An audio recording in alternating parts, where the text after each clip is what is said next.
जिसमें आप परमात्मा की सत्यनारायण कथा से परिचित हो जाओगे।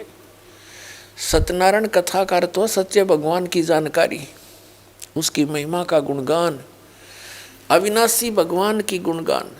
आज तक हम श्री विष्णु जी को सत्यनारायण कहते थे। सत्यनारायण माने अविनाशी, सच्चा भगवान। सत्य माने जो कभी नाश ना हो जिसका। और विष्णु जी की मृत्यु होती है, शंकर जी की भी मृत्यु होती है, और ब्रह्मा जी की भी मृत्यु होती है। तो ये सत्यनारायण नहीं थे।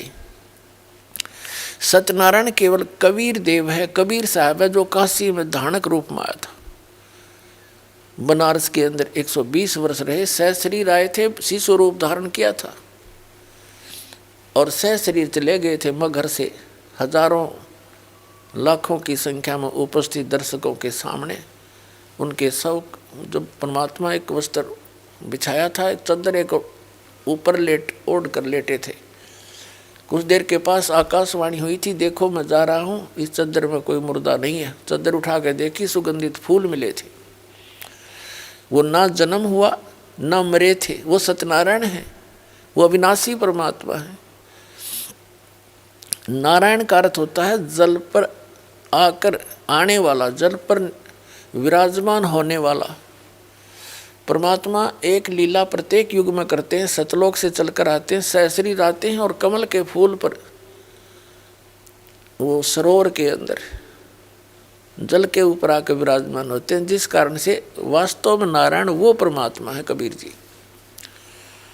तो जब आपके यह सत्यनारायण कथा समझ में आ जाओगी, क्योंकि ये प्रथम बार सुनता है, कोई दूसरी बार सुनता है, और जिन्होंने खूब सुन रखी है उनका समझ में अच्छी तरह आ चुका है। तो ये लोक रहन का नहीं है, हमें विकल्प नहीं मिल रहा था। पुण्यात्माओं, इस परम पिता की शरण में आने के बाद, कबीर साहिब की शरण में आने के बाद, आपके जितने परिवार के सदस्य हैं सब सुरक्षित रहेंगे। आपको आवश्यक वस्तुएं उपलब्ध करवाएगा, तभी हम भक्ति कर सकते हैं। जिसके 24 घंटे टेंशन रहेगी कोई किसी ना किसी वस्तु की, तो भक्ति नहीं कर सकता। पहले तो आपको टेंशन फ्री करेगा। जितनी आपकी आस्था इस भगवान में बढ़ती चली जाएगी, जितना विश्वास बनेगा उतना ही आपके निकट आएगा। विश्वास बनने में देरी लगती है, क्योंकि हम अज्ञान से परिपूर्ण होते हैं जब परमात्मा की शरण ग्रहण करने के लिए आते हैं। कुछ तो अज्ञान इन सत्संगों से, पुस्तकों से, टीवी चैनलों से हट जाता है। यहाँ आने के बाद रहा कहा फिर मांझा जाता है प्राणी, और फिर यहाँ आने के बाद आशीर्वाद, प्रणाम, भगवान की मंत्र दिए जाते हैं।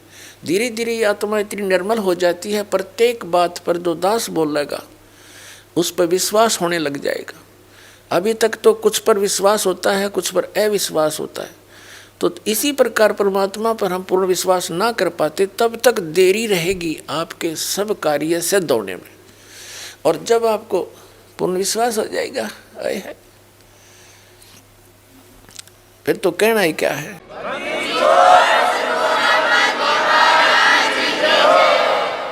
जिनको पूर्ण विश्वास हो जाता है, एक भक्त ऐसे ऐसे सुख बताता है